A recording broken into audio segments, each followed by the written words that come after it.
Kita ngegas yuk sekarang, capek basa-basi. Setuju ya? Dalam 20 langkah globalis menguasai dunia, maka Bosman sudah membuka sampai ke 10 dan semuanya sudah terjadi. Bagaimana kalau kita buka yang 10 lagi? Yang 10 beberapa saat ini sudah jalan. Bagaimana kalau kita review yang sudah jalan, lalu kita lihat apakah pemerintah saat ini sudah punya antisipasinya agar rakyat pemilihnya puas, yaitu benar yang dipilih pejabatnya bisa kerja melindungi rakyat dan memakmurkan rakyat. Dalam pilihan raya 2019 kemarin, saya saat ini adalah orang yang paling sangat puas karena saya tidak memilih keduanya. Hal itu saya katakan jauh-jauh hari bahwa pemilihan kali ini waktu itu ya adalah sudah dipastikan siapa pemenangnya dan akhirnya mereka akan konsolidasi. Dan benar, nomor 1 serta nomor 2 sekarang berkonsolidasi. Dan benar juga karena keduanya plus oposisi saat ini adalah old mind, semua terbukti. Ekonomi tidak maju juga seperti pada saat janji kampanye. Terus untung akhirnya menemukan kambing hitam yang namanya coronavirus. Alhamdulillah banget ada corona. Jadi ekonomi tidak tumbuh malah minus, yang disalahin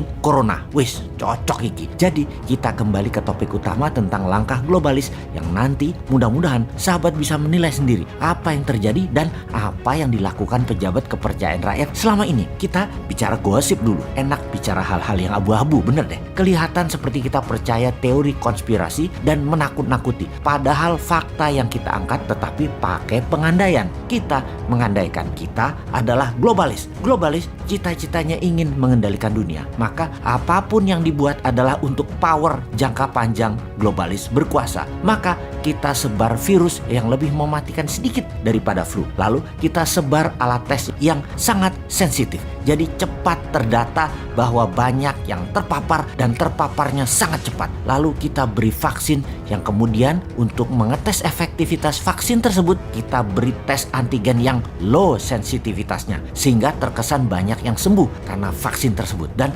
vaksin tidak menyebar virus lagi efeknya. Kesannya begitu. Lalu vaksin menjadi wajib, di mana ternyata vaksin ini jangan-jangan, sekali lagi, jangan-jangan adalah vaksin yang membuat virus bisa mutasi bentuk baru. Sekali lagi, jangan-jangan bisa membuat virus bermutasi menjadi bentuk baru. Lalu beberapa tahun kemudian ada jenis baru virusnya dan mulai demam-demam seseorang. Flu, sesak, batuk, lalu datang ke dunia kedokteran. Oh, itu virus baru, kata dokter tersebut. Anda harus divaksin anu. Kemudian vaksin baru ini membuat virus mutasi jenis baru yang beberapa tahun kemudian akan bereaksi lagi dan keluhan lagi baru dan vaksin baru lagi, disuntik lagi ke tubuh pasien. Bolak-balik begitu 3 tahun. Jadi seseorang yang dapat vaksin itu seakan-akan tubuhnya terus menjadi alat mutasi dan vaksin tersebut udah ada solusinya. Pokoknya nggak akan mati, cuma lu bayar gitu aja. Gitu aja terus. Sekali lagi, Anda nggak akan mati, tetapi bayar iya. Dunia farmasi memang begitu. Manusia tidak disembuhkan penyakitnya, hanya dihilangkan sakitnya agar terus obat lagi, obat lagi, obat lagi. Jahat ya globalis itu. Terus sontoloyo banget ya informasi Bosman kali ini. Ya memang begitu. Ini sekali lagi, jangan-jangan loh ya, mungkin bisa.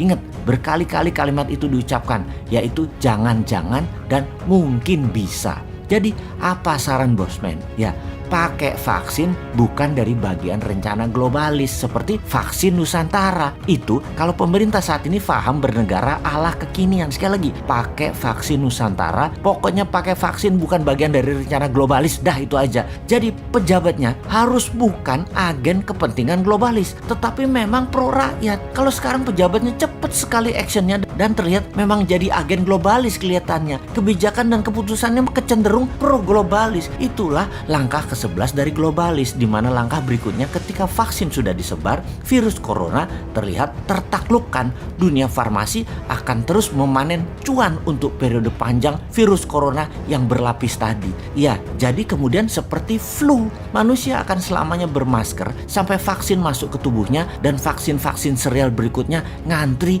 disuntikkan, dan itu menanti cerita panjang. Mulailah apa yang diceritakan Bosman akan HARP atau HARPS sejenisnya di Alaska sudah dimainkan menggunakan magnetic laser beam. Ini informasi baru, ini adalah informasi langkah ke-12 dari globalis. Alat perubah cuaca tersebut banyak negara sudah latihan puluhan tahun. Misalnya Rusia, Jepang, Amerika, dan Tiongkok. Mereka bisa merekayasa cuaca dan saat ini mulai dimainkan oleh globalis. Namanya climate warfare, perang cuaca. Wis, iki repot kalau Menhannya tidak paham, kalau pejabatnya nggak paham bahwa Tiongkok tanggulnya kemarin hampir jebol diserang pakai hujan 1 bulan di tahun lalu. 3 provinsi Tiongkok kebanjiran di musim yang harusnya tidak musim hujan. Sekarang pun di dunia mulai musim aneh yang bisa membuat food bermasalah. Tanaman akan mati dan binatang ternak akan mati. Bisa terjadi dalam kurun waktu dekat ini